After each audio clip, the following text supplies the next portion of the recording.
అదే మాదిరిగానే కళ్ళు మూసుకుంటే 2029 కూడా కళ్ళు మూసుకుంటే వచ్చేస్తుంది. ఇది మనం గుర్తుపెట్టుకోవాల్సిన అంశం ఏమిటి అని అంటే, సినిమాలో ఓన్లీ ఫస్ట్ హాఫ్ మాత్రమే అయ్యింది. గతంలో కూడా ఇదే మాదిరిగా పరిస్థితులు ఉన్నప్పుడు కూడా మనం ఏ మాదిరిగా పైకి లేచాము అన్నది కూడా మీ అందరికీ తెలిసిన విషయాలే. నేను ఒక్కటే మీ అందరికీ చెప్తా ఉన్నా, ప్రజల్లో ఈరోజు మనం చేసిన మంచి ఉంది, ఇంటింటికి మనం చేసిన మంచి ఇంకా బ్రతికే ఉంది. ప్రజల్లో ఈరోజు మనం చేసిన పాలన మీద విశ్వసనీయత అనే పదానికి అర్థం ఈ రోజుకి కూడా ప్రజల్లో ఉంది.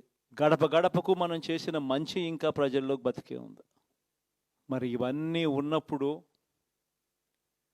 మళ్ళీ మనం లేయడం కూడా తథ్యం. కాకపోతే కొంచెం టైం పడుతుంది, ఆ టైం ఇవ్వాలి.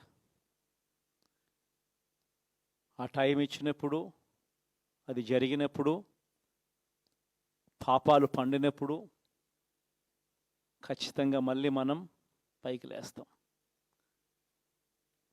ఈ విషయం ప్రతి ఒక్కరం కూడా గుర్తుపెట్టుకోవాలి. ఎందుకు ఈ మాట కూడా చెప్తా ఉన్నానంటే, రాజకీయాలలో అన్నిటికన్నా ముఖ్యమైన అంశం క్యారెక్టర్, విలువలు, విశ్వసనీయత.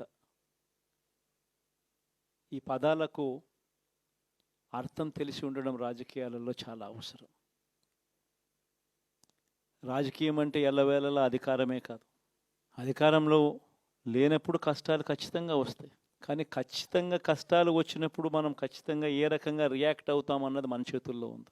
విలువలు, విశ్వసనీయత లేని మనిషిగా రాజకీయాలు చేద్దామా, లేదా కష్టాలు వచ్చినప్పుడు ఆ కష్టాలను ఎదుర్కొని హుందాగా నిలబడుతూ మళ్ళీ 5 సంవత్సరాలు కళ్ళు మూసుకుంటే 5 సంవత్సరాలు అయిపోతాయి, మళ్ళీ 5 సంవత్సరాల తర్వాత మన పాలన వస్తుంది, మన ప్రభుత్వం వస్తుంది, అప్పుడు మళ్ళీ మనమే ఆందోళన ఎక్కుతామన్నది కూడా గుర్తుపెట్టుకొని అడుగులు వేస్తామా అన్నది మనలో ప్రతి ఒక్కరూ కూడా ఆలోచన చేసుకోవాలి.